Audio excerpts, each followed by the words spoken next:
اعوذ باللہ من الشیطان الرجیم بسم اللہ الرحمن الرحیم۔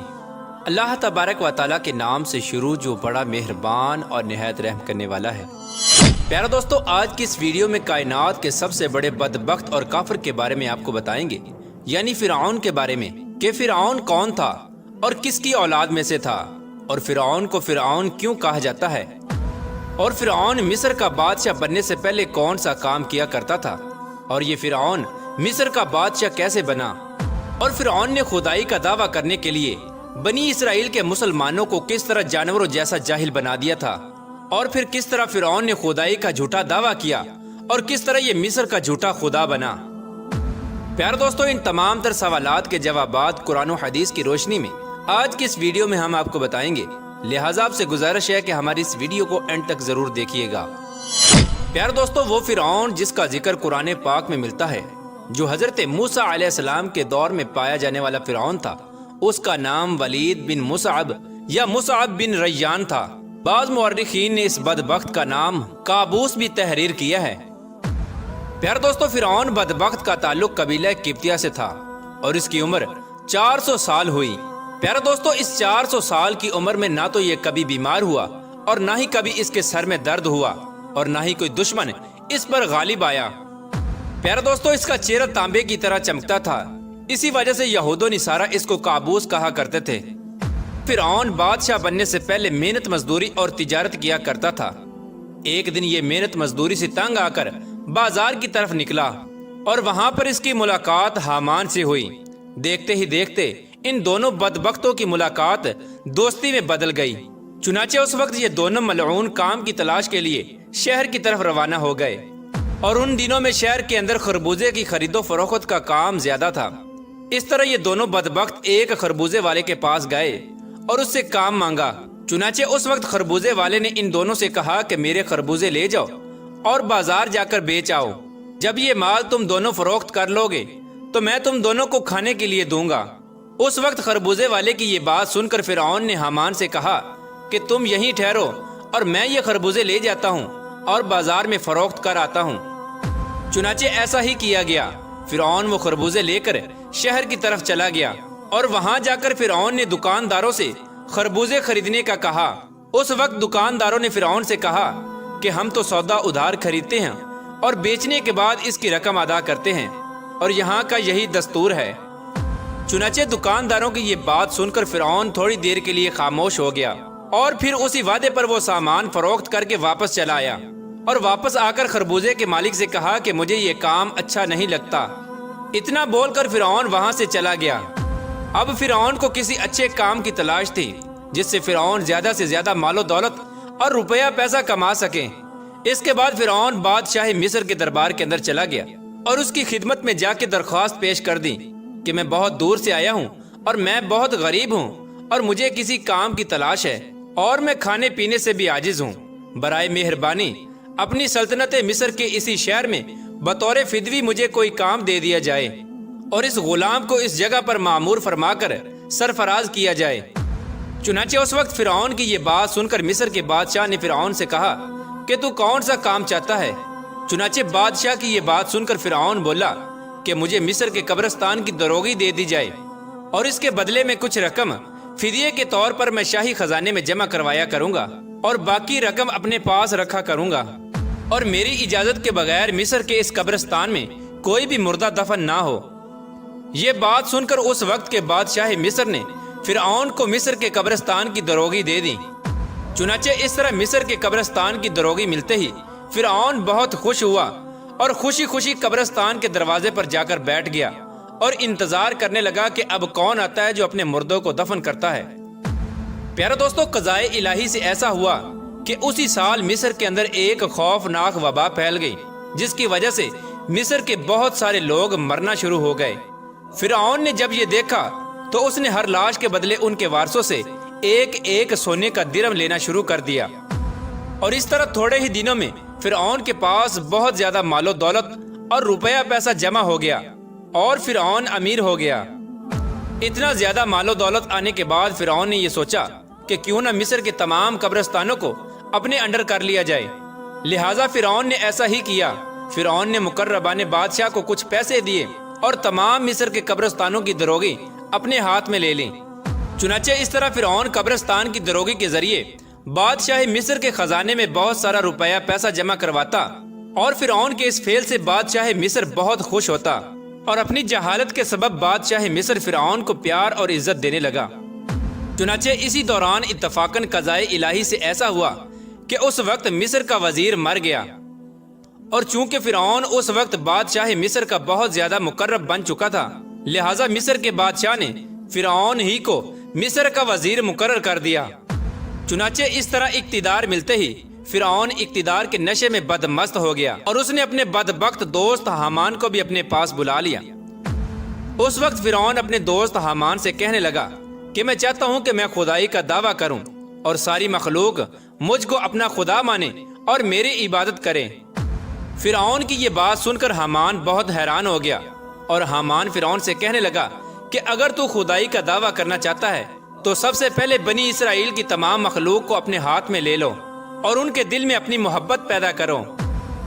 حامان کی یہ بات سن کر فرعون نے حامان سے کہا کہ ایسا کرنے کے لیے آخر کیا کیا جائے، اور یہ لوگ کس طرح مجھے اپنا خدا تسلیم کریں گے، کیونکہ اس وقت تمام لوگ حضرت یوسف علیہ السلام اور حضرت یعقوب علیہ السلام کے دین پر تھے، اور کس طرح وہ لوگ اپنے دین کو چھوڑ کر فرعون کو اپنا خدا تسلیم کرتے۔ اس وقت فرعون بدبخت نے اپنے دوست حامان سے اس کے بارے میں کوئی تدبیر نکالنے کا کہا۔ فرعون کی یہ بات سن کر حامان کچھ دیر کے لیے سوچتا رہا، اور پھر یہ تدبیر نکالی کہ بادشاہ مصر سے یہ درخواست کی جائے کہ میں چاہتا ہوں کہ تمام مصر کے تمام لوگوں کی تمام تر خواہشات مفت میں پوری کی جائیں،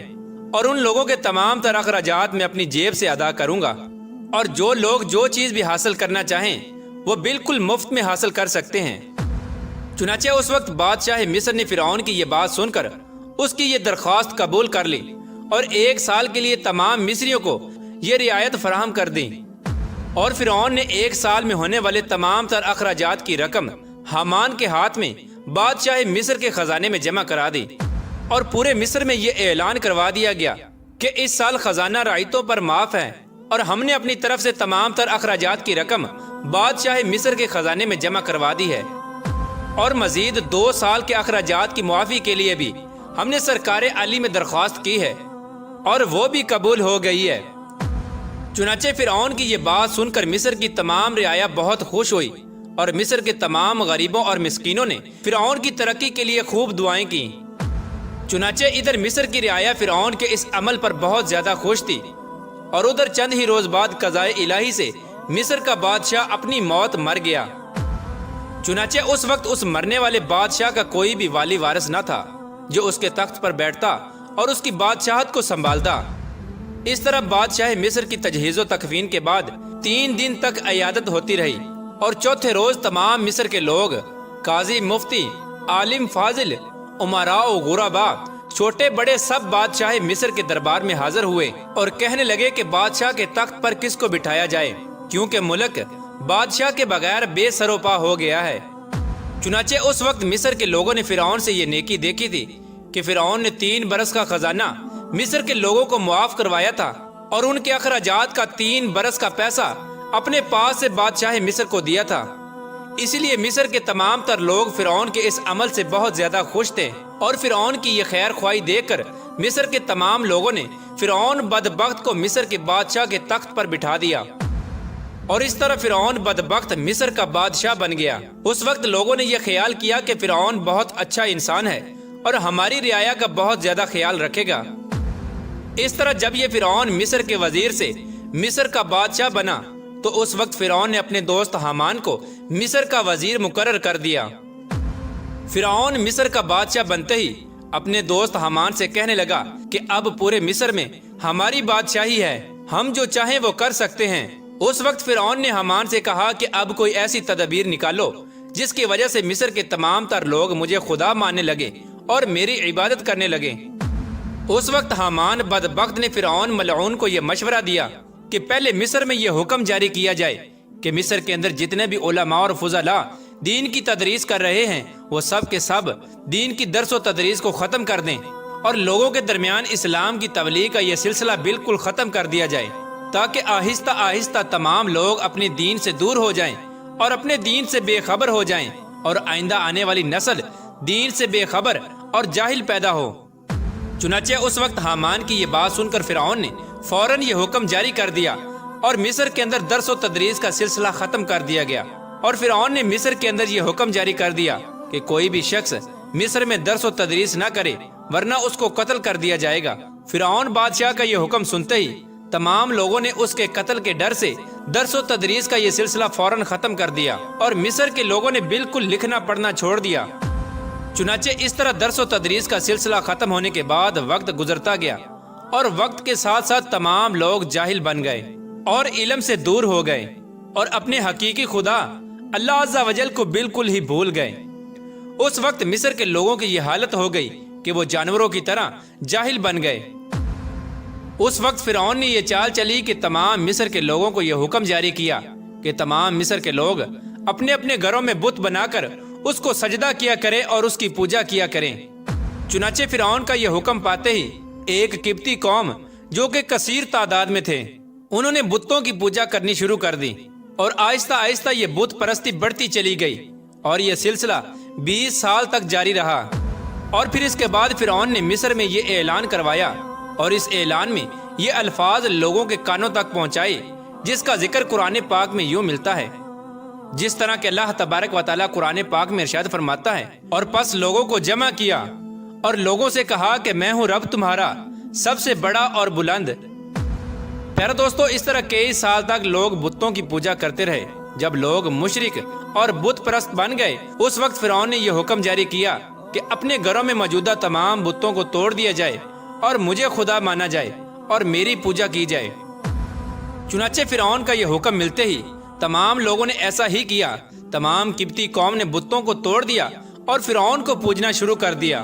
اور فرعون کو خدا ماننے لگے۔ لیکن قبطی قوم کے علاوہ دوسرا کوئی بھی فرعون کو خدا نہیں مانتا تھا۔ قبطی قوم ایک واحد ایسی قوم تھی جو فرعون کو اپنا خدا مانتی تھی۔ باقی تمام لوگ اللہ تبارک و تعالیٰ کی وحدانیت پر یقین رکھتے تھے اور اللہ تبارک و تعالیٰ کو اپنا خدا مانتے تھے۔ اسی وجہ سے فرعون قبطیوں پر بہت مہربان تھا اور بنی اسرائیل کے مسلمانوں پر طرح طرح کے ظلم و ستم کرتا تھا، کیونکہ بنی اسرائیل کی قوم حضرت یوسف علیہ السلام کے دین پر تھی۔ اسی وجہ سے فرعون ان کو ذلیل کرتا اور ان سے بھاری بھرکم کام کرواتا۔ اللہ تبارک و تعالیٰ سے دعا ہے کہ اللہ تبارک و تعالیٰ ہمیشہ اپنی عبادت کرنے کی توفیق عطا فرمائے اور ہمیشہ اپنی وحدانیت پر ایمان رکھنے کی توفیق عطا فرمائے اور اس ایمان کی حالت میں ہمیں جینا مرنا نصیب فرمائے۔